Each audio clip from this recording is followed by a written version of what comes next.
What's up, hardworking people? I've got another reading exercise for you. This is the passage, a couple of paragraphs. This is question 1, question 2, and question 3. You know the drill. Pause the video, take about 6 to 7 minutes, and solve the exercise.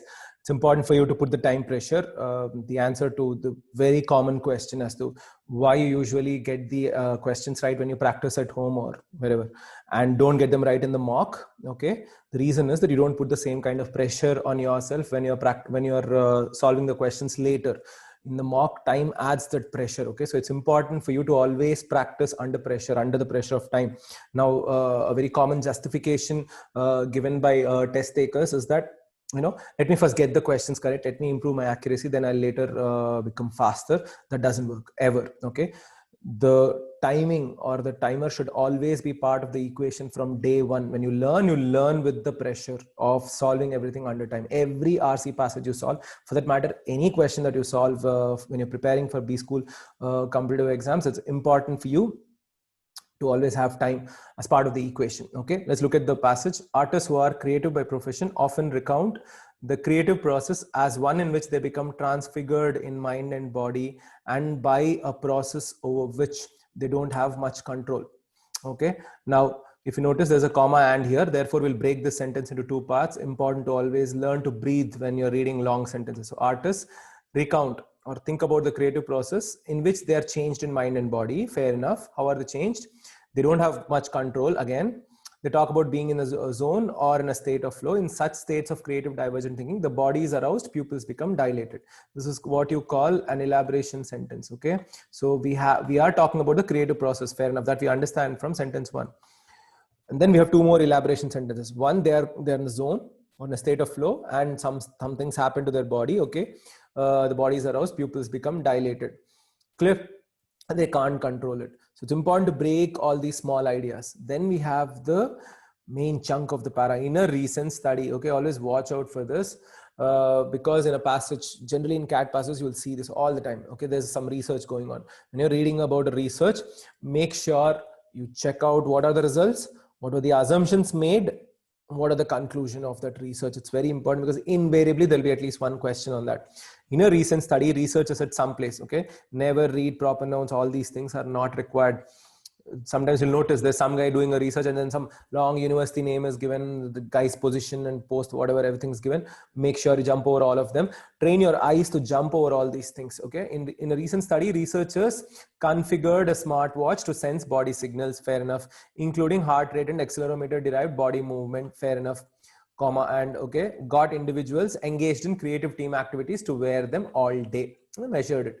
What they found was that the objectively measured body signals, objectively measured, meaning that there is no variability in it's verifiable. Subjective, on the other hand, changes from person to person, changes from opinion to opinions, basically, right? Subjective. Objective means everybody sees the same thing. The measurement can be repeated. So what they found was that the objectively measured body signals were significant predictors of perceived creativity as reported by the test subjects. This is a very important point here. Perceived creativity. Now, creativity is subjective, right? What I feel is creative, you may not find it creative, or vice versa. So in this case, what they found was that the objectively measured body signals were predictors of creativity. Okay, so there was something about the body signal that was predicting creativity. But how do we even know what is creative, what is not creative? As reported by the test subjects. So higher intensity and higher consistency or lower variability of body signal activity predicted greater creativity as reported by the test subject. So the test subject felt creative.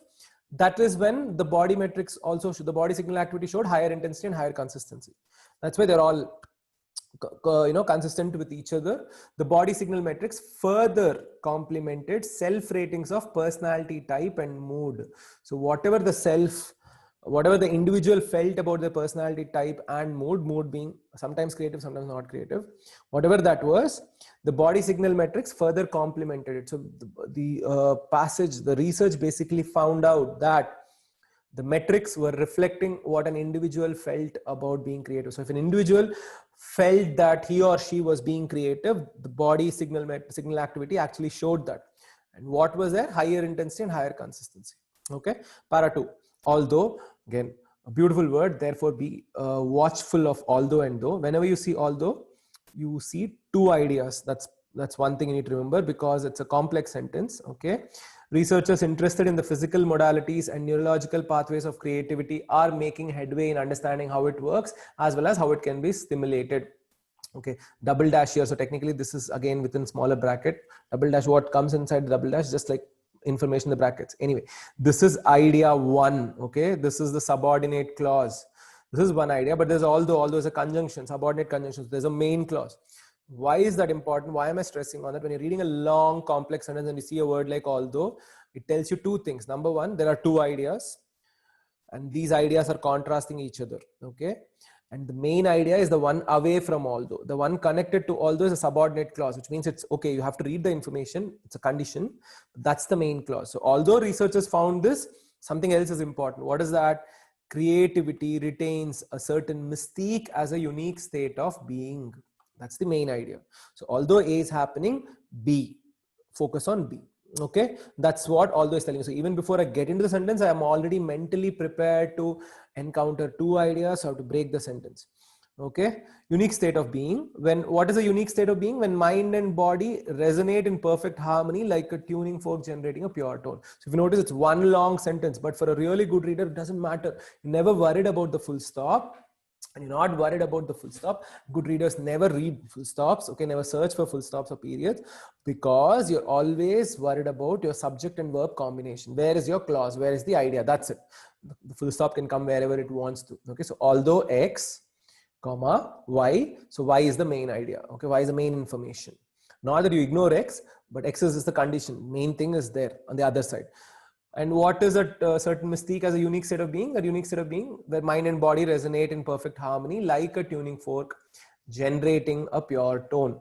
Okay, that's your paragraph. So the second paragraph basically is just telling you, hey, yeah, the research and all that is awesome, but there is some mystery around creativity. Okay, it's some unique state of being. Let's look at the questions. The author uses the example of a tuning fork to elucidate that. Why did the author use the tuning fork example? Okay, now if you notice, this is what you call the double comma, right? The double comma here. Let me just erase this bit and then you'll see the comma, right? So over here, this comma, this is called the double comma pair, comma here and comma here. So it will read this as if it's in brackets. So creativity retains a certain mystique as a unique state of being, like a tuning fork generating a pure tone. So that part and this part are connected. So now we know why the author gave you the example of tuning fork. Okay, it's like the tuning fork here, like is being used. So it's a simile. If like was no other, we would have called it a metaphor. One way or the other, basically a simile or metaphor is comparing one thing with another. So tuning fork here is a representative of the mind and body resonating with each other. In which state? In a creative state. So tuning fork was to stress on that unique state of being. Okay, like a tuning fork. Tuning fork generating a pure tone is also a unique state. Okay, now look at the options. Creativity cannot be attained without the harmony of mind and body. We are talking about what happens when an individual is in a creative state. When an individual is not in a creative state, we don't know. When the individual's mind and body are not in harmony with each other, we don't know. We know that the mind and body are in harmony with each other when there is creativity. Okay, so this cannot be the reverse. It's not. We're not worried about it. We can eliminate the option. Okay, always remember that it's important for us to look at the right side. So if the passage says A leads to B, if this is what the passage is telling you, A leads to B, fair enough. So not B gives you not A. Okay, but B happening does not guarantee A happening. Okay, remember that. Read up about affirmation of the consequent fallacy. Is a wonderful Wikipedia page. I have given some examples in the previous videos, what exactly this fallacy is and whatnot. And we'll keep discussing a lot of questions. I like setting on this particular thing because this is where a lot of people make mistakes. Okay, just to extend the example a little bit. Okay, if you are a Marvel fan, you would like Thor Part 3. Okay, doesn't mean that everybody who likes Thor 3 is a Marvel fan.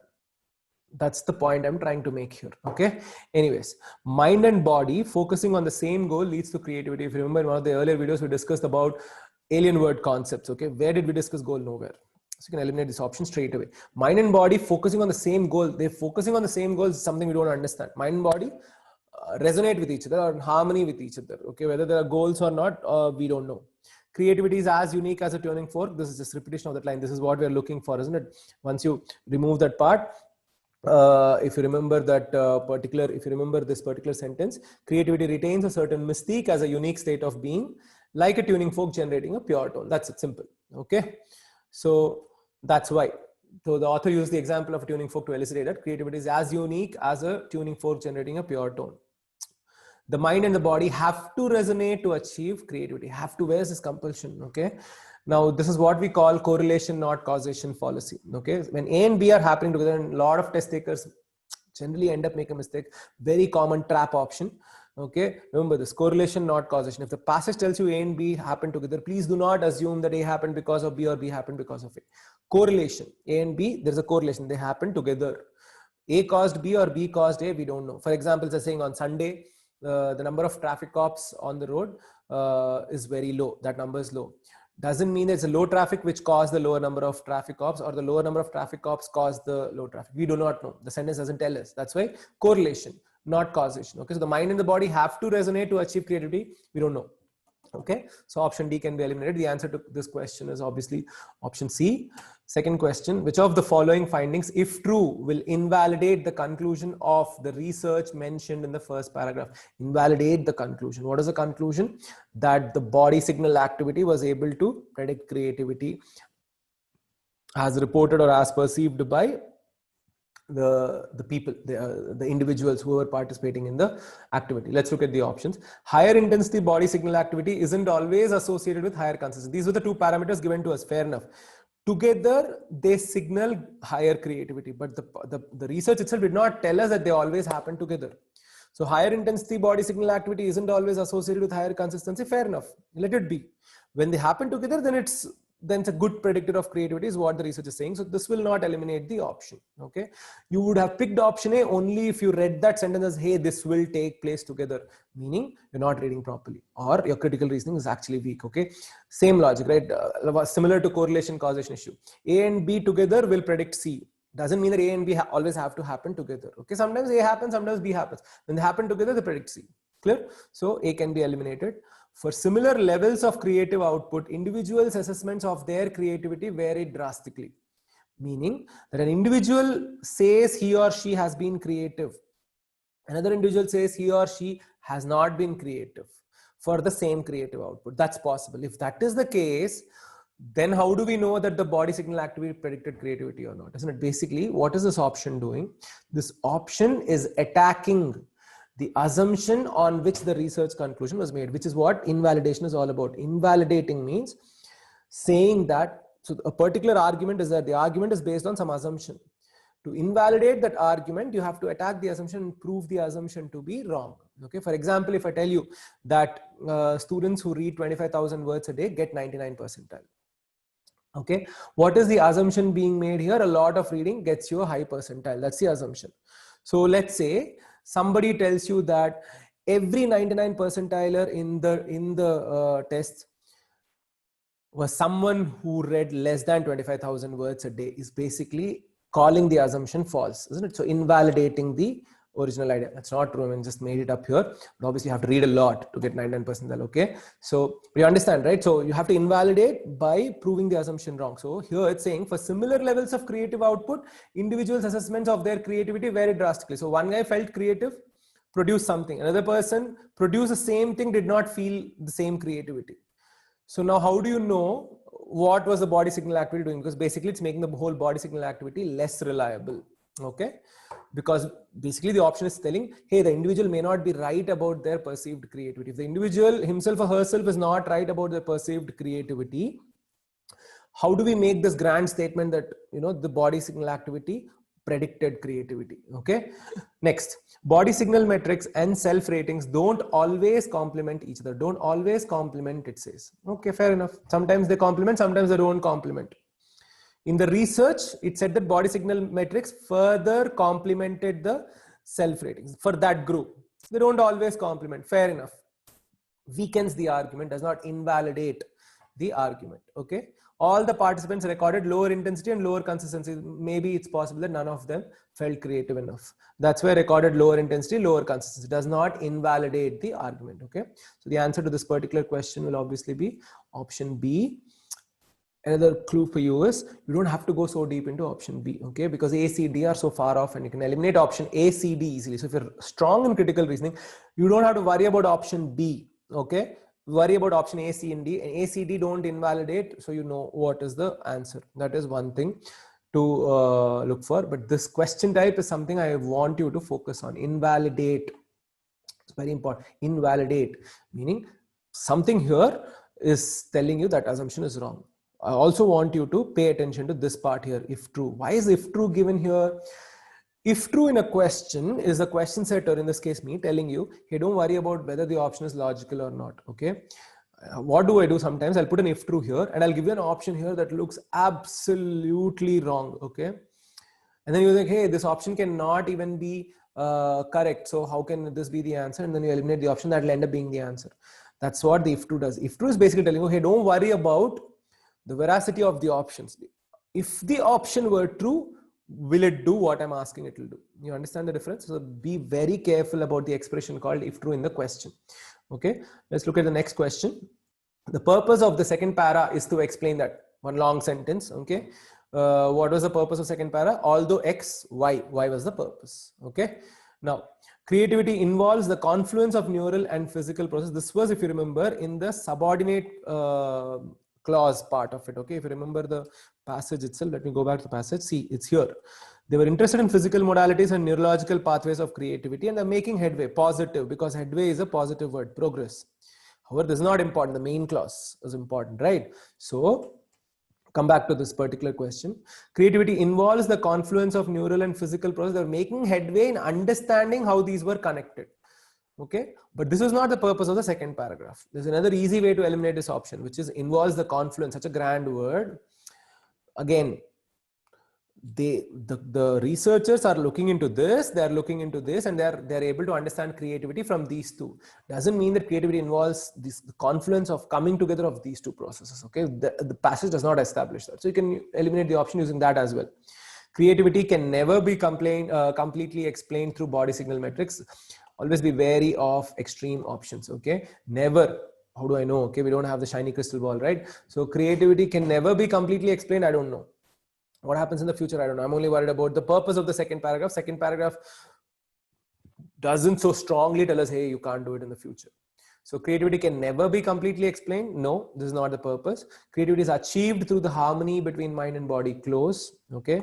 What's the problem here? Creativity is achieved through the harmony between mind and body. Is again putting a correlation causation fallacy. Okay. Mind and body have harmony, then creativity is achieved, gives causation to creativity. So every time somebody's the passage is only giving us correlation. When someone's creative, mind and body are at harmony. Okay, doesn't mean that every time mind and body are at harmony, creativity has to be achieved. Then we are indirectly saying that, hey, mind and body harmony is what causes creativity. So anybody who has mind and body harmony ends up being creative. We don't know all those things, isn't it? That's what happens. So correlation, causation. So do not turn correlation into causation. So creativity correlates to mind and body harmony. What causes what? We don't know. So achieved through this, we don't know. Okay. Creativity is still an enigma. Okay. There's a mystique retained, small negativity. Again, enigma is not a negative word. Mystique is also not a negative word. Just contrast to we know or we don't know. Although it looks like we know a little bit, we don't know the complete picture. That's what the para was trying to tell you. So creativity is still an enigma despite, okay. It's like saying although, isn't it? Despite research into body signal metrics. Basically, this is the summary of the second paragraph. Okay. That brings us to the end of this video. I hope you learned a little bit. If you benefited from the questions or the discussion, please like, share, subscribe, smash the bell. Okay. Until next time, take care.